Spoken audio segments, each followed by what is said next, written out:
वो बच्चों के लिए रुका हुआ है। अच्छा, एक तो बीज रूप आत्माओं का बाप रुका हुआ है, और दूसरा बीज रूप आत्माओं का घर अलग, और जो आधार मूर्त हैं या डालियों में हैं, तने वगैरह में हैं, वो आत्माएं तो गिरती कला वाली कि कभी चढ़ती कला वाली बनती हैं है? संगम में ऐसी चढ़ती कला वाली बनती हैं जो इसी दुनिया में उनका शरीर रहे, खत्म न हो। है? किसका है? तुम बच्चों का तो शरीर इस दुनिया में रहेगा या नहीं रहेगा? रहेगा, क्योंकि तुम तो अपने शरीर रूपी जो प्रकृति है 5 तत्वों की, उसको सतो प्रधान बनाते हो। तो तुम्हारे शरीर भी यहाँ रहेंगे और तुम्हारी आत्मा, हाँ, आत्मा का जो तुम्हारा बाप है, जो देहधारी भी है, जिसका शरीर भी रहता है इस सृष्टि पर, हाँ हाँ, उनका शरीर कहेंगे बर्फ में दबता है? बर्फ में नहीं दबता, लेकिन रहता तो है ना। ऊंची स्टेज में रहता है या नीची स्टेज में रहता है? हाँ, सबसे ऊंची स्टेज में है तो खराब हो जाएगा नहीं, तो बाकी सब चले जाएंगे, दोनों प्रकार के, तब भाप जाएंगे। तो अब ये दोनों 2 प्रकार की दुनिया हो गई, एक तो नीचे उतरने वालों की आत्माओं की दुनिया, और एक इस संसार में ही शरीर से और आत्मा से स्थिर रहने वालों की आत्माओं की दुनिया। तो दोनों प्रकार की आत्माओं का जो बाप है, बीज रूप आत्माओं का बाप तो कौन? सारी मनुष्य सृष्टि का बाप। और जो आत्माएं नीचे उतरने की स्वभाव वाली हैं, माना सतयुग के कृष्ण के बाद आने वाली हैं, तो उनका सबका बाप कौन? ब्रह्मा। ब्रह्मा वाली आत्मा बताया। तो कृष्ण का जन्म हो जाएगा, तभी उनको फिर वैकुंठ या स्वर्ग या वगैरह वगैरह कह सकेंगे। नहीं तो जाते रहेंगे, आते जाते रहेंगे। तुम्हारा अभी जो भी तुम्हारा जन्म होगा सो तो बहुत अच्छा होगा। क्या तुम तो वहां रहेंगे ना बच्ची, उन आत्माओं को रिसीव करने के लिए, जो उतरती कला वाली आत्माएं हैं, जो कभी इस सृष्टि रूपी रंगमंच पर वो चढ़ती स्टेज पर पहुंचती नहीं जहां आत्मिक स्टेज पक्की बीज रूप बन जाती है। तो तुम्हारा जन्म बहुत अच्छा होगा, तुम तो वहां रहेंगे ना बच्चे,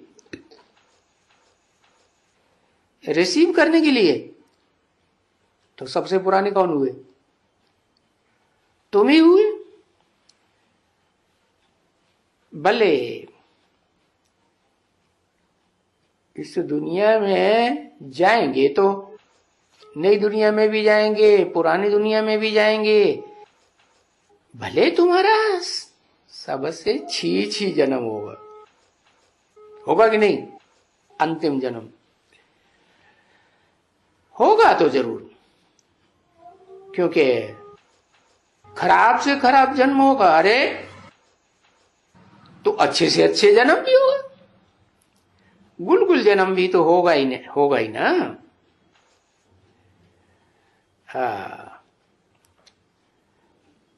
अभी नहीं, कहां? नई दुनिया में होगा, क्योंकि अभी तो राज्य किसका है? अभी तो रुलाने वालों का राज्य, रावण का राज्य है। तो वो रुलाने वाले स्वभाव संस्कार के जब सब खत्म हो जाए,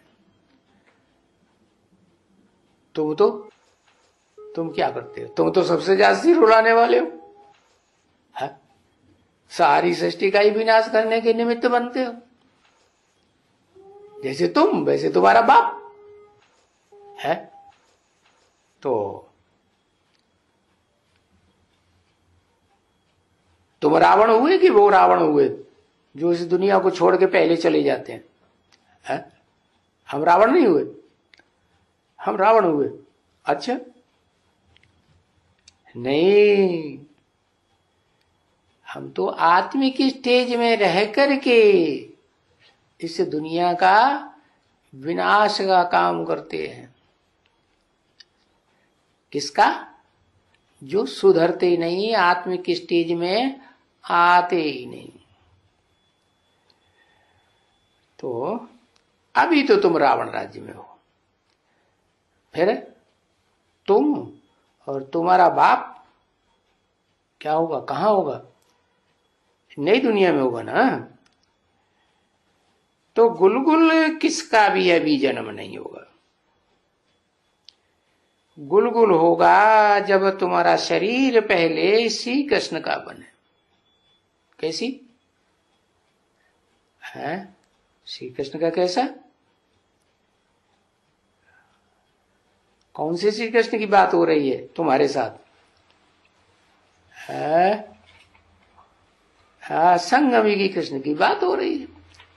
तो संगम युगी कृष्ण जो है, हाँ, श्री कृष्ण का पहले पहले शरीर जब निरोगी कंचन काया बने, तब पीछे जो आते रहेंगे ना, वो फिर वहां शरीर उनका हो गुलगुल होता रहेगा। क्योंकि तुम ही जाकर के बाकी छांट छांट करके तुम ही जाकर के बचते हो नंबर बार। तुम्हारे में भी छटनी होती है क्या? 9 ग्रुप है ना बीजों के, 9 धर्म के 9 प्रकार के बीज हैं, तो उनमें भी अपना अपना अलग अलग प्रकार का छिलका है। कोई छोटे बीज, कोई बड़े बीज। तो छांट छांट करके तुम ही जाकर के बचते हो नंबर बार। तो जब श्री कृष्ण आएगा तब फिर वो गुलगुल जन्म मिलेगा।